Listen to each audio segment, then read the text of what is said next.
bonsoir à tous. Coucou Roxy Fred, Angel, Katsu, Nico, comment ça va?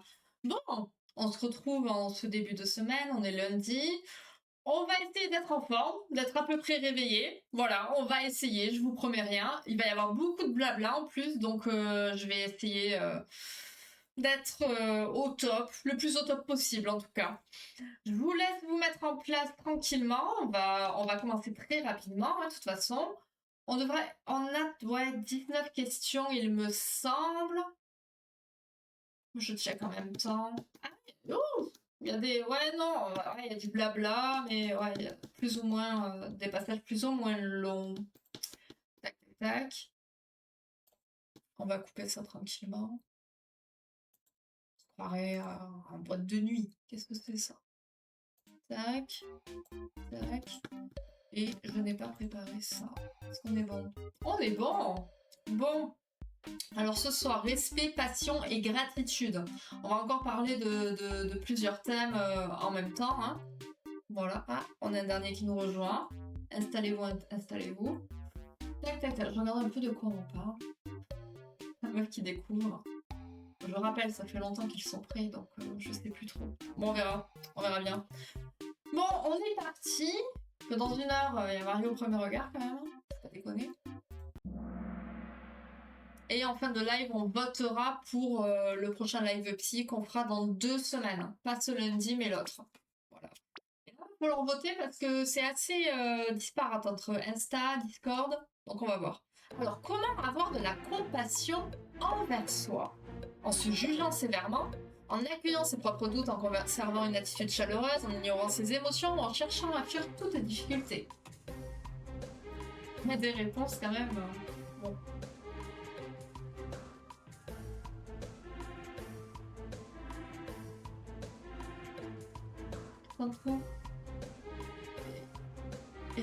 Voilà, tout à fait. Mais il faut pas spoiler, Katsu.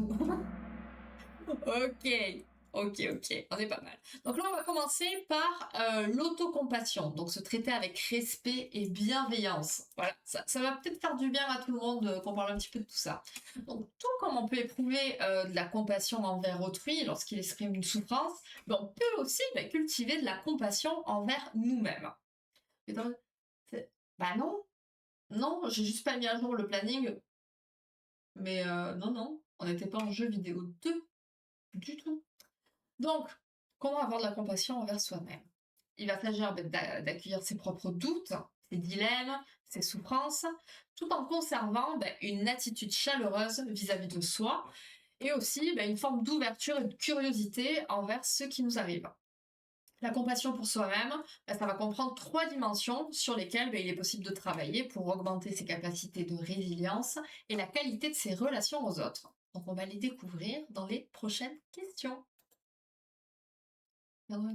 Oui, donc j'ai répondu à la question. Qu'est-ce que la bienveillance envers soi? Mais si on écoute le live et qu'on suit les sondages, on sait de quoi on va parler, quoi. Donc la bienveillance envers soi, qu'est-ce que c'est? Bon, ça va. Parce que ouais, se critiquer pour progresser, non. Se pousser à toujours réussir, c'est bien, mais pas à l'excès non plus. Comparer ses échecs à ceux des autres, non. Beaucoup le font, mais c'est pas le meilleur des deals. Tac, tac, tac. Et on va voir un petit peu. Bon, vous vous maintenez bien. Donc la bienveillance envers soi, c'est être compréhensif envers soi-même dans les moments d'échec et de douleur, plutôt que de se juger et de se critiquer. C'est apporter le même soin et le même soutien que ceux que on offrirait à un ami. Bon, après tout dépend comment vous traitez vos amis aussi, mais voilà. Voilà, si on traite bien nos amis, l'idée c'est de se comporter pareil avec soi-même. Et donc, en lieu et place de l'autocritique, il s'agit de faire preuve de compassion face à notre imperfection ou lors des périodes difficiles. Voilà, à bon entendeur, on poursuit. Que signifie accueillir ses expériences dans l'instant présent? Éviter toute réflexion, rejeter ses émotions négatives, avoir conscience de son état sans fuir l'expérience ou penser uniquement au futur.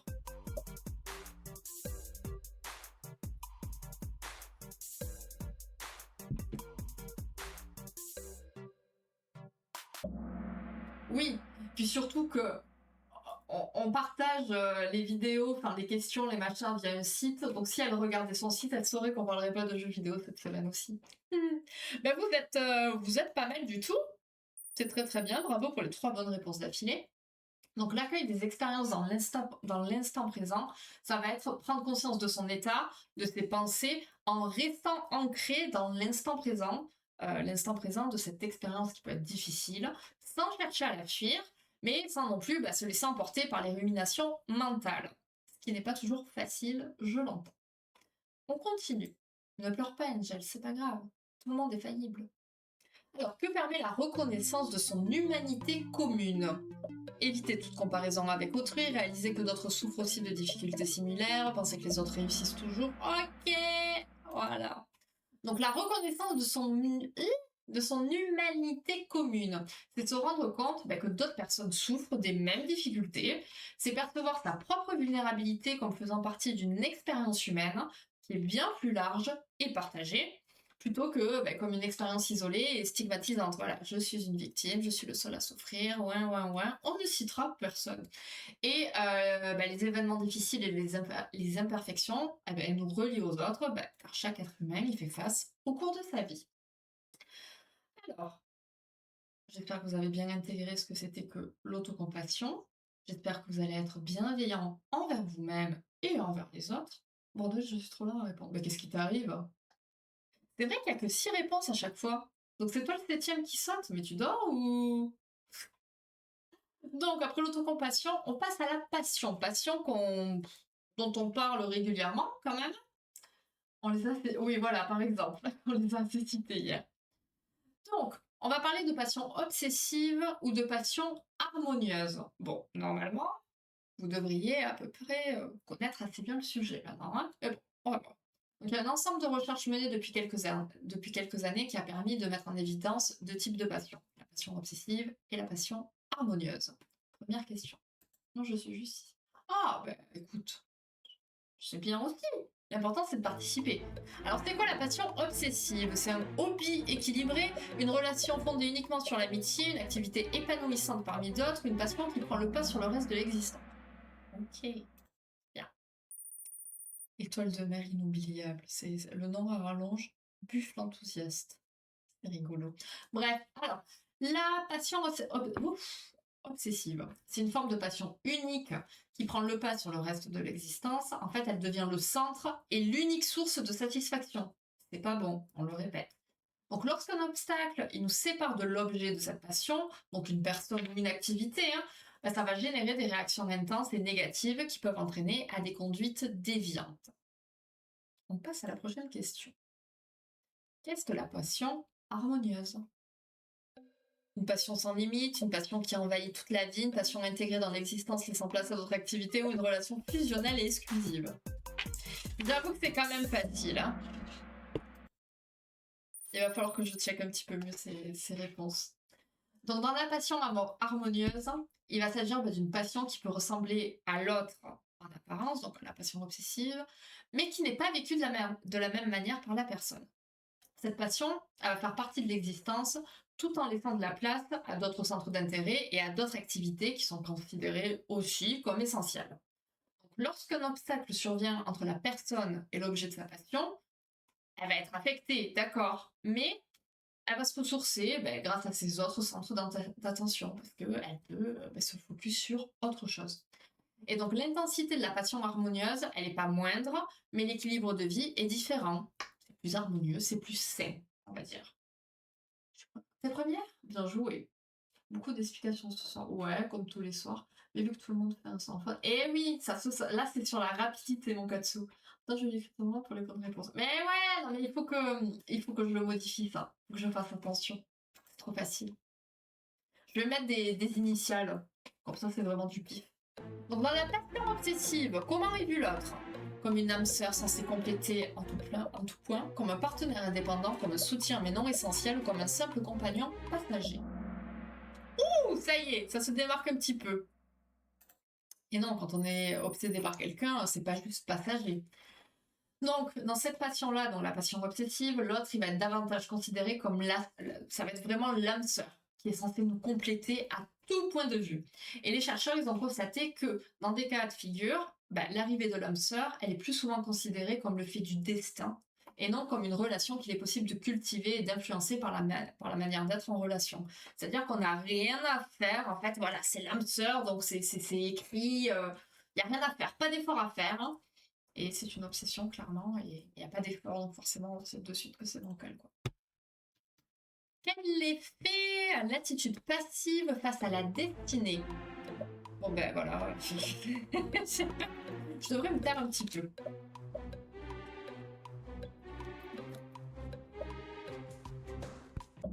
C'est clair, c'est exactement ça. Ok, bien joué.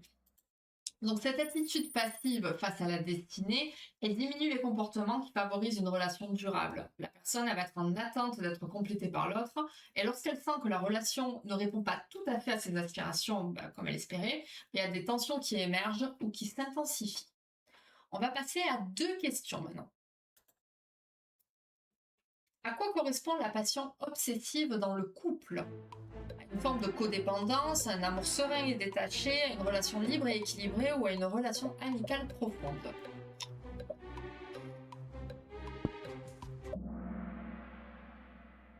C'est bien, c'est bien, c'est bien. Et là, on peut pas dire que c'est le nombre de caractères, hein, parce qu'on était quasi pareil. Et dans la passion harmonieuse, quel rôle joue la relation? Elle empêche tout échec personnel, elle remplace les autres centres d'intérêt, elle est la seule source de bonheur où elle potentialise l'épanouissement sans en être l'unique source. Là, j'ai dû lire. Et oui, qui est des réponses longues mais qui veut rien dire pour mes mais oui, mais carrément. Mais vu que ça se génère automatiquement, bah voilà quoi. On essaie d'optimiser le time, mais il faut que je y travaille. Bravo pour le crâne célèbre en tout cas. 6 bonnes réponses d'affilée. Sans lire, c'est beau. Donc, la passion obsessive, elle va correspondre davantage à une forme de codépendance qu'à une forme d'interdépendance, en ce sens que sans l'autre, il semble impossible d'envisager un épanouissement. Tandis que dans le cas de la passion harmonieuse, la relation elle va potentialiser l'épanouissement, mais elle n'en est pas l'unique source. Il s'agit donc davantage d'interdépendance positive. Et donc pour mesurer le type de passion quelques semaines après la rencontre, les recherches elles utilisent des phrases permettant de se positionner sur l'une ou l'autre forme de passion. On passe à 3 questions. Quel effet produit la passion obsessive dans le couple? Une fusion totale bénéfique, une diminution de conflit, un sentiment d'équilibre et de sérénité ou autant d'insatisfaction que l'absence de passion? Je vais rien dire. 2e question. Avec quel type d'attachement est lié ce mode de relation? Attachement stable, attachement détaché, attachement sécure ou attachement insécurisant?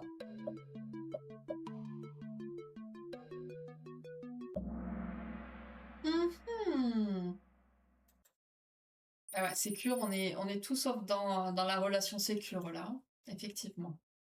Et donc, plus la passion est forte, plus les disputes diminuent, la confiance augmente, le couple devient stable ou la peur de perdre l'autre ou d'être trompé est importante. Oh, sans blague!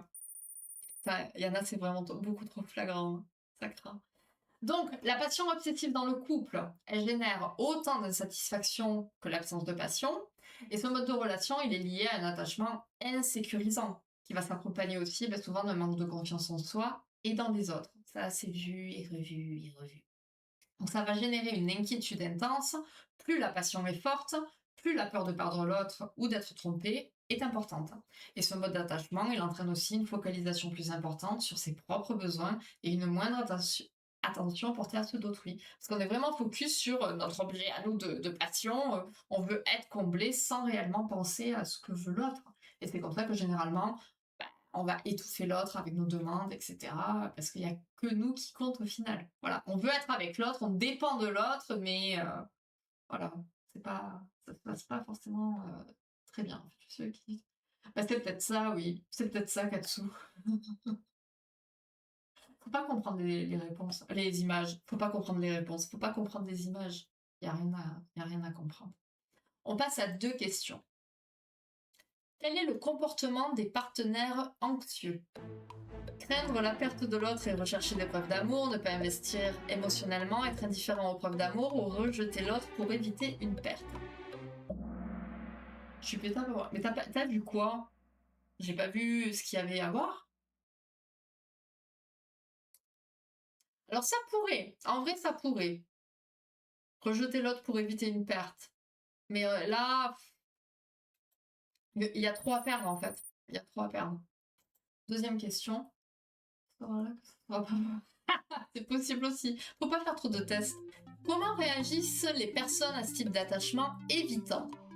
Elles idéalisent leur partenaire, elles s'attachent de manière fusionnelle, elles recherchent... Ok. Bon. Alors, donc ces observations, elles vont se rapprocher de celles effectuées par l'équipe de Bowlby. Ça, on a vu Bowlby, les styles d'attachement, tout ça, tout ça. Donc, Bowlby, les styles d'attachement anxieux ou évitants. Donc, les partenaires qui présentent un type d'attachement anxieux, ils vont avoir tendance à craindre la perte de l'autre et à rechercher constamment des preuves d'amour réciproque. Tandis que les personnes qui présentent un style d'attachement évitant, elles vont avoir tendance à rejeter l'autre pour se prémunir contre une perte éventuelle. Donc on a deux visages de la passion. La passion obsessive, donc sans l'autre, je suis rien.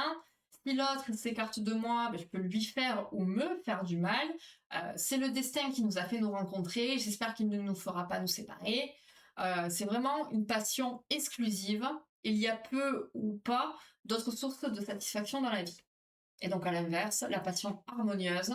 Sans l'autre, je me sens moins bien. Si l'autre s'écarte de moi, ça va m'attrister ou m'inquiéter, mais je sais comment réagir. On a de la chance de nous être trouvés et on va faire des efforts pour nous épanouir ensemble et on continue. Et c'est une passion donc qui est préférentielle, mais il va exister d'autres sources de satisfaction dans la vie.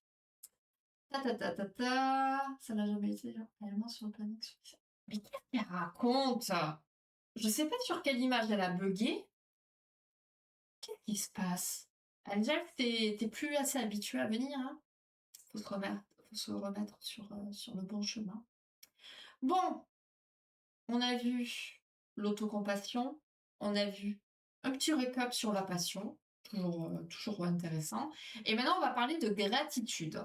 Et coucou Diglo, comment ça va? Donc, déjà d'emblée, est-ce que vous diriez, vous êtes à l'aise avec la gratitude, avec les remerciements? Dites-nous, partagez-nous votre expérience. Est-ce que vous aimez bien tout ça? Je connais déjà certaines réponses à l'avance. Donc, l'émotion de... Pourquoi tu cries? Image de la question sur la relation. Ah oui, d'accord, bon, je sais plus maintenant. Donc, l'émotion de gratitude et son expression, ça va apporter des bénéfices aux deux personnes, mais ça va impliquer de savoir recevoir l'expression de gratitude. Et on ne sait pas tous la recevoir, on n'est pas forcément tous à l'aise avec ça. On a des habitudes culturelles qui vont plutôt à l'encontre de son accueil. L'expression de rien, quand on vous dit ah ben merci, ah ben de rien, en fait c'en est vraiment le prototype. Les réponses du type c'est rien, c'est normal, ben, ça nous fait passer à côté en fait d'un partage bénéfique. Et là, donc on passe à la question, il y a beaucoup de blabla. Absolument, merci, dit que je minimise. Ah ben oui, mais comme d'hab, hein. Non mais je connaissais ta réponse, hein. Hello le tombeau. Ah, ton père, ah oui, le tombeau, c'est un petit peu particulier. Hein. Bon, alors la question. Que permet de reconnaître que nous comptons pour autrui? Attendez, je regardais juste. Ouais, ok, on est bon. Alors, on compte pour autrui. Que permet de reconnaître que nous comptons? Ok. Je relisais 10 fois. Si vous l'avez compris, bravo. Hein. Mais parce qu'on a une longue réponse, j'ai bien compris. Mais tac, tac, tac. Pas concerné. Ah bon, t'es pas concerné? Toi, t'acceptes bien. Ok, j'aime bien la gratitude. Ça fait plaisir au portefeuille quand c'est gratuit. Non, c'est pas ça. On parle pas de gratuité. Mais non, il s'est trompé. Il s'est trompé. Punaise, le loup fort, 16 bonnes réponses d'affilée. Tout ça parce que c'est cheaté. Ah, je vous jure. Il faut que j'essaye de faire vraiment. Je vais changer mon prompt. Qui est. Ouais, non, c'est sûr. Ce tombeau sera votre. Oh là là. Donc, alors, donc, gratitude. Prendre le temps de reconnaître que nous comptons pour autrui et savourer cet instant permet de consolider les liens de confiance et le sentiment de proximité sociale. On est souvent mal à l'aise face aux remerciements et on va s'empresser de passer à autre chose, de remercier l'autre à son tour. Donc on en a parmi nous visiblement. Et donc cette attitude, elle peut donner l'impression en fait, de négliger l'intention d'autrui, ce qui laisse un peu d'amertume à celui qui avait fait l'effort et qui se réjouissait d'exprimer sa gratitude. Parce que voilà, on vous remercie, on prend le temps de vous remercier, ah, de rien, enfin voilà, on est gêné. Alors que l'autre, il est content en fait de nous remercier. Voilà. Donc cette tendance, elle va nous empêcher de savourer le moment de gratitude partagé et d'en faire profiter celui qui exprime sa gratitude. On va prendre un exemple. On a un ami proche qui vient nous voir et qui nous apporte un petit cadeau pour nous remercier de l'avoir soutenu pendant les mois difficiles qui viennent de s'écouler parce que il vient de se séparer. C'était pas ouf, voilà, on a été présent pour lui et il nous fait un cadeau pour nous remercier. Super sympa. Et donc, dans la majorité des cas, hein, on va répondre: «Oh, ben fallait pas, c'est normal, hein, on est amis, c'est normal, hein». Mais si on répond plutôt, ça m'a fait plaisir d'être là pour toi et de voir qu'aujourd'hui, tu arrives à remonter la pente. Je suis touchée que tu m'apportes ce cadeau. C'est vraiment gentil de penser à moi alors que tu en as encore beaucoup à penser. Il y a beaucoup de préoccupations, machin. C'est pas du tout le même. Il va pas le recevoir de la même façon du tout. Dans le premier cas de figure, il fallait pas, c'est normal. On rejette presque le cadeau. Fallait pas. Attends, je te fais un cadeau, ça me fait plaisir. Enfin, vous voyez, ça peut être violent. On s'en rend pas forcément compte. Mais donc, là, on rejette le cadeau. Et surtout, on ferme la porte à un échange qui pourrait être constructif et qui pourrait découler de tout ça, quoi. Dans le second cas, donc quand on dit, ça me fait plaisir d'avoir été là pour toi, ça me fait plaisir que tu penses à moi, enfin, c'est top, c'est trop bien, on est dans un moment de plaisir, de partage. Là, on accueille le cadeau et on accueille l'ami aussi en même temps. Et on lui fait profiter de ce moment de plaisir partagé. Et donc il sera enclin à poursuivre une conversation sur la même lancée en insistant sur l'importance de notre présence tout au long de cette période, sur notre capacité d'écoute, le temps accordé, l'humour, le non-jugement, etc., etc. Et cet échange, il va renforcer le lien d'amitié. Voilà. Fallait pas, c'est normal, on va dire, ça met une porte, un frein, ça coupe un petit peu tout. Tandis que si on prend le temps d'accepter, mais on en avait parlé pas mal aussi, le fait de recevoir un cadeau, etc., la phobie des gens les gens qui ont des phobies des cadeaux, tout ça, c'est quand même intéressant. Donc voilà, c'est des choses un petit peu à réfléchir. Elle répond plus, Julie? Comme par hasard. Bon, après, t'es habituée, elle répondra d'ici 2 semaines, non?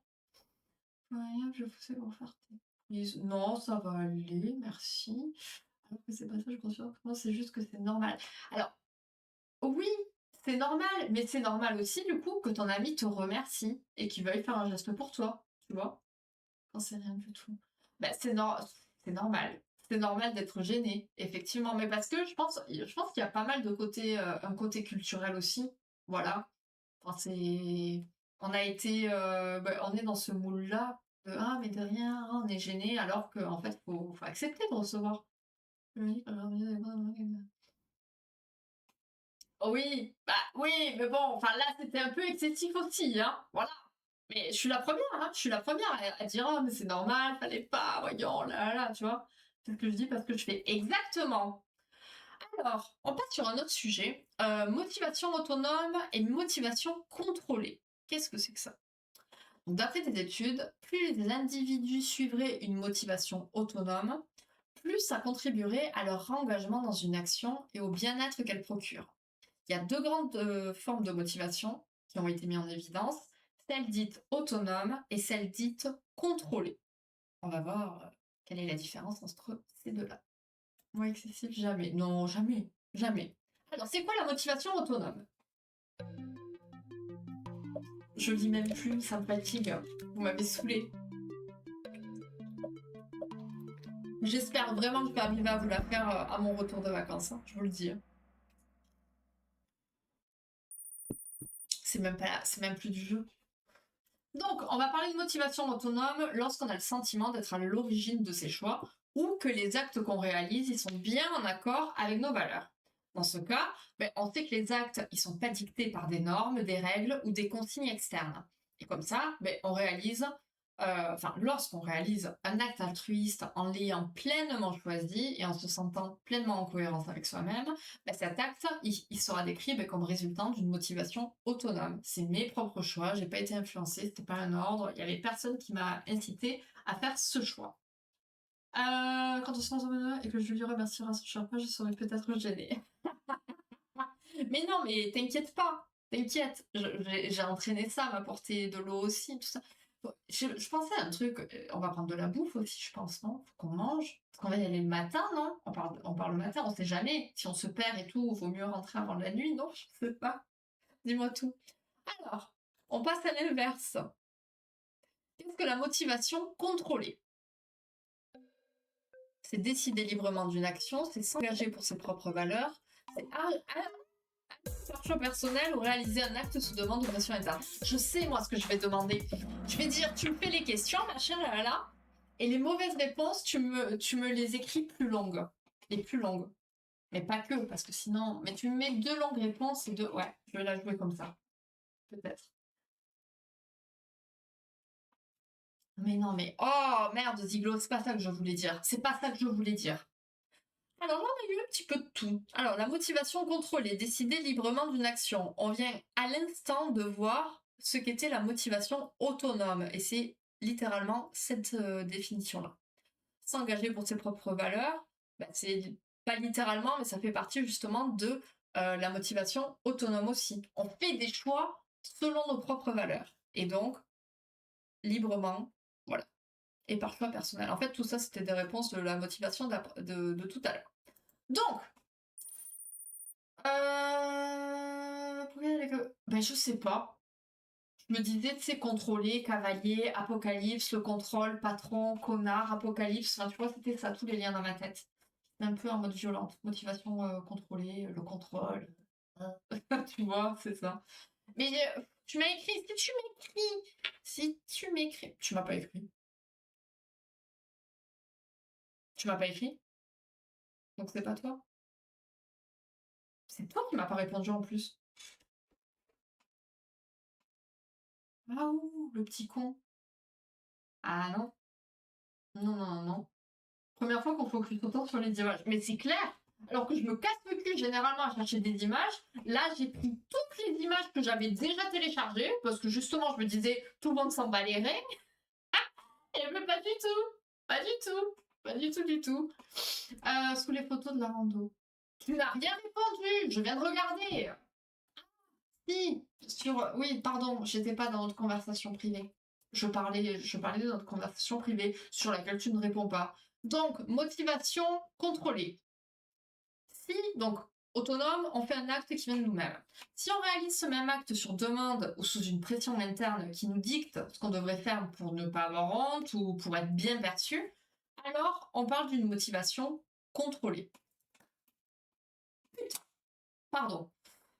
C'est pas un acte qui va émaner spontanément de nous, il va être régi par le regard, par le regard des autres. Et on le fait pour être reconnu, pour plaire à d'autres, pour pas décevoir, pour maintenir une haute estime de soi. Lorsque la motivation elle est autonome, elle va susciter plus d'intérêt, de la persévérance, même face à des difficultés, et elle apporte des bénéfices en termes de bien-être pour soi et pour autrui. En effet, on est programmé pour nous connecter aux autres. Bon, il y en a certains parmi nous, on n'aime pas trop ça, mais bon, voilà. On perçoit donc tous ces signaux subtils qui vont nous permettre de comprendre quelle est la motivation de la personne en face de nous. Un aidant qui réalise un acte altruiste, suivant une motivation autonome, il ne va pas développer la même relation qu'un aidant qui le fait par obligation. Et on le sait, on en a parlé d'ailleurs, on a déjà eu des cas. Enfin, tu ne deviens pas aidant si c'est un taf pour avoir un salaire à la fin, clairement. Voilà, c'est pas bon. T'es dans l'obligation et donc change de métier. En fait, il va être en cohérence avec ses valeurs, il va être orienté vers l'intérêt d'autrui et inversement, dans le cas d'une motivation contrainte, les interactions, elles peuvent générer des tensions du fait du manque d'adéquation du mode de relation, d'incompréhension et d'un manque de réciprocité. Lorsqu'on perçoit la sincérité et la générosité de l'acte, ça va générer naturellement une émotion de gratitude qui va pousser à se rapprocher et à prendre soin de l'autre en retour. Et à l'inverse, lorsque l'acte il est perçu comme contraint, ça va engendrer un sentiment de dette et une gêne dans la relation. Donc, contrairement à la gratitude, le sentiment de dette, il va engendrer un désir d'éviter la relation et n'encourage pas à réaliser spontanément des actes altruistes en retour. Si on se sent endetté, on n'a pas trop envie d'y retourner, quoi. Et donc, les actions visant un bénéfice collectif, Elles peuvent résulter d'une motivation autonome ou contrôlée et n'aboutissent pas aux mêmes effets pour soi et pour autrui. Donc c'est pas le simple fait de s'engager dans une action solidaire qui va améliorer le bien-être des deux parties, hein. Ça c'est l'hypocrisie. Et donc les effets, ils dépendent du type de motivation de l'aidant. Donc là on parle de l'aidant, mais vous direz plus généralement que vous êtes dans des motivations autonomes ou contrôlées? Je sais pas quand. Ok. Moi je dis plus ça que des images de Quoi? Quoi de plus? Quoi alors? On a décidé de se rendre à ton départ. Non mais c'est clair. T'inquiète pas, il y a d'autres personnes plus douées qui le font déjà dans sa vie, ça aussi. Oui, mais on est dans ma vie là aussi, mine de rien. La meilleure d'aller retourner au Mordor. Ouais, exactement. Mais c'est pas le Mordor. Faudrait faire une collab avec ces personnes. Non, sans façon, j'aime pas être traitée. Tu dis que je fais des insultes, c'est pas bien. Non. Allez, dernière question, on va se concentrer. Bon, si c'est une longue réponse, on sait que voilà, mais bon. Alors, quel est l'effet de l'action autodéterminée? Il y a un peu du doute là. Attention, dernière question, donnez tout, hein. Vous direz que vous avez plus tendance à faire des choix par motivation autonome ou contrôlée? Ah ouais. Bah bien joué. Bravo. Bravo. Je suis très fière de vous.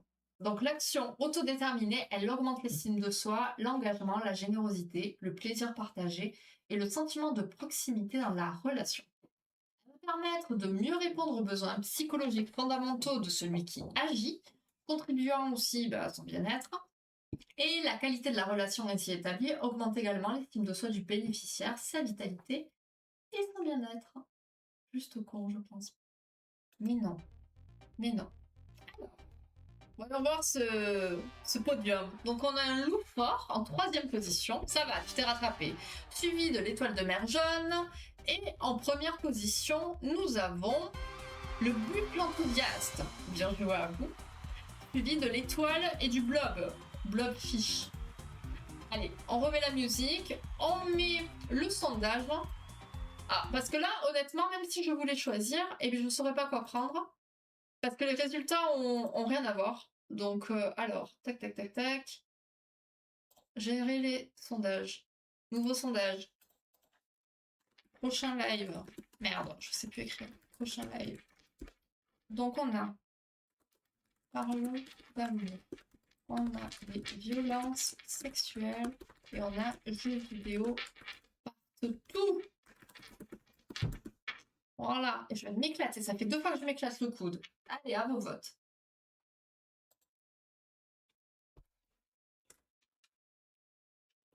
Tac, tac, tac, tac.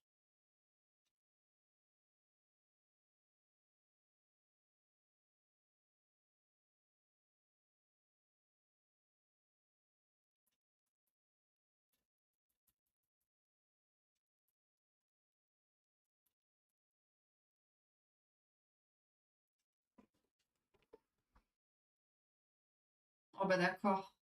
Non mais vous allez me départager ça. Mais vous vous foutez de ma gueule. Vous vous foutez de ma gueule, hein. Et après, on va dire que c'est que je suis que je fais de la j'ai plus les mots. Qu'on est en dictature. Ouh. Techniquement autonome, regarde ta décision de tester les Schweppes. Oui, personne ne t'y oblige. Eh ben bravo, bien joué Nico. C'est vrai que Katsu marque un peu, j'ai besoin de personne pour me... Oui, donc c'est déjà bien. Trop de gens qui aiment les problèmes ici pour que le 2 ne gagne pas. Pour que le 2 ne gagne pas. Trop de gens qui aiment les problèmes ici pour que le 2 ne gagne pas. Bah, c'est tous... non, enfin, le plus problématique, c'est le 2e, non? Pourquoi je suis tendue? Pourquoi je suis tendue? Pas plus que d'habitude. Pourquoi? J'ai faim, c'est peut-être pour ça. Mais qu'est-ce qu'il y a? Je suis pas tendue.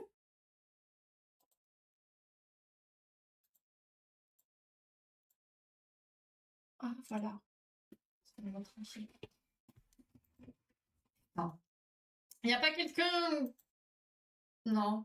Parce que là, 1, 2, 3... On est mal. Mais c'est moi qui vais choisir. Je pense qu'on va se faire un jeu vidéo.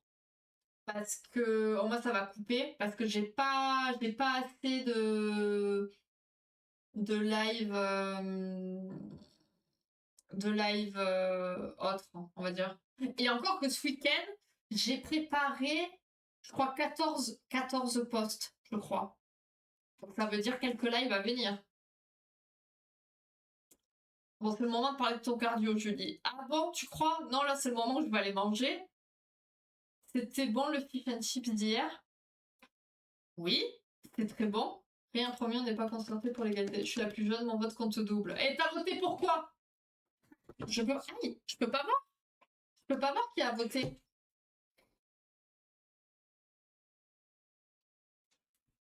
Alors, non, mais je choisis du coup, hein. J'ai choisi. Alors, attendez, je regarde juste. Ta ta ta ta. Ouais, oh, ça va être pas mal. Ouais. Oh, ok. Ouais, non, ça va être bien. Jeux vidéo partie 2. Oh, ben sérieux. Non, mais 2, 2, 2, 2. Non, mais oui, mais on va parler de ça, tu vois, sois contente.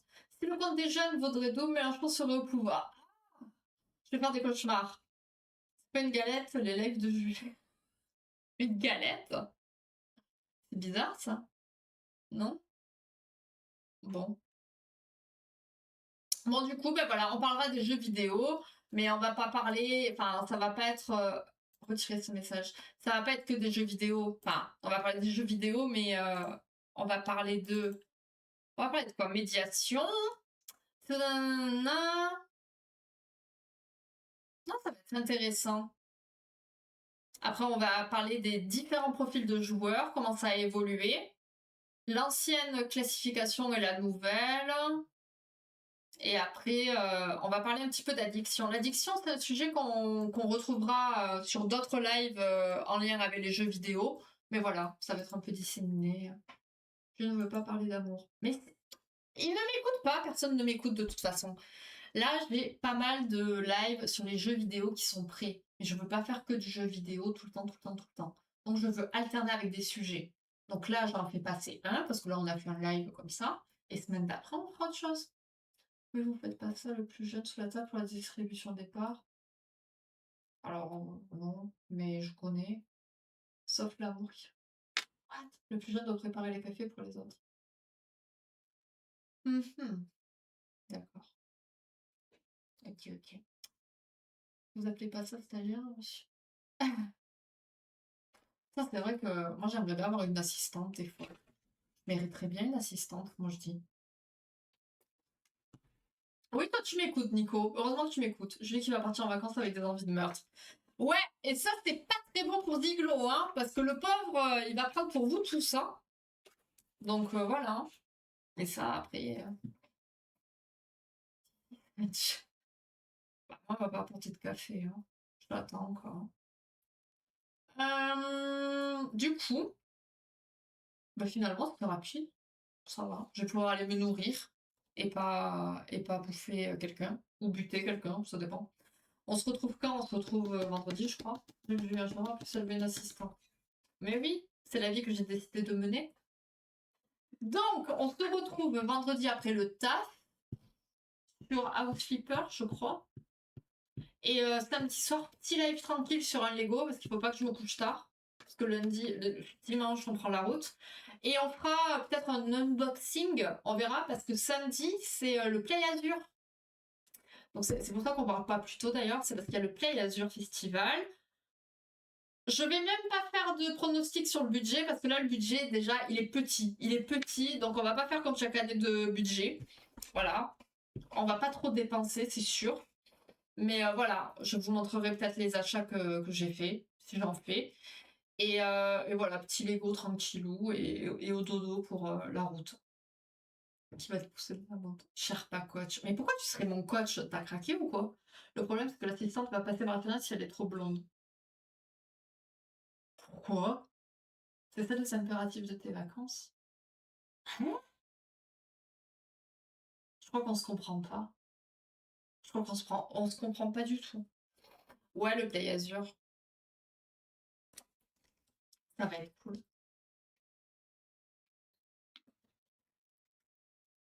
Mais c'est pas un impératif, c'était prévu. Puis en plus, en vrai, je vais pas prendre des photos avec un gros bout géant. J'ai déjà pris la photo avec le Mandalorian et le Mandalorian, pour ça suffit.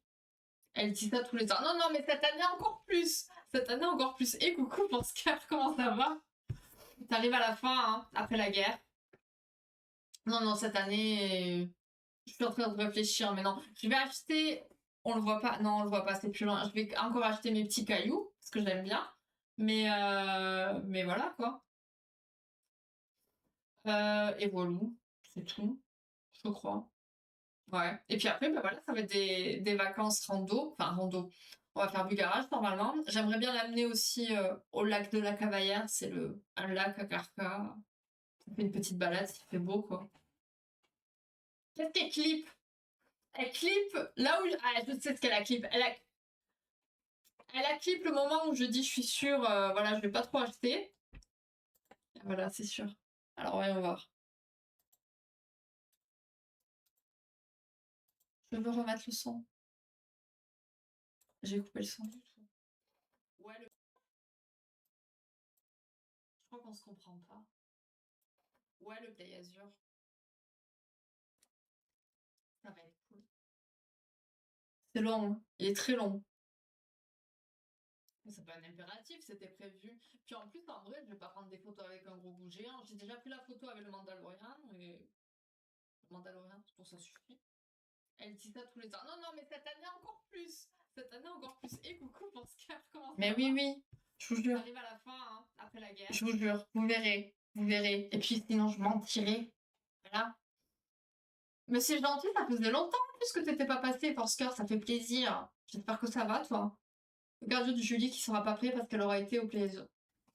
Mais quel est le rapport? T'inquiète pas que si, je peux en faire du cardio pour fuir tous ces fous. Ah merde, t'es malade? Qu'est-ce que t'as? Angel qui ne sait pas bien clipper. Non, elle prend large, on sait jamais. Puis en vrai, c'est pas évident de clipper, je trouve. Hein. Que c'est pas très très facile. Mais bon, moi j'ai encore moins les facilités que vous avez sur, sur Twitch. Ouais, les clips avec la commande clip, on peut pas choisir, mais c'est le plus simple pour les clips à la volée. Pas évident, c'est tout simple. Allez, battez-vous. Tout ça parce qu'il a été numéro 1 clipper, machin, là, là. Lui, il sait faire, quoi. Je sais même plus ce que t'avais clippé, mais c'était...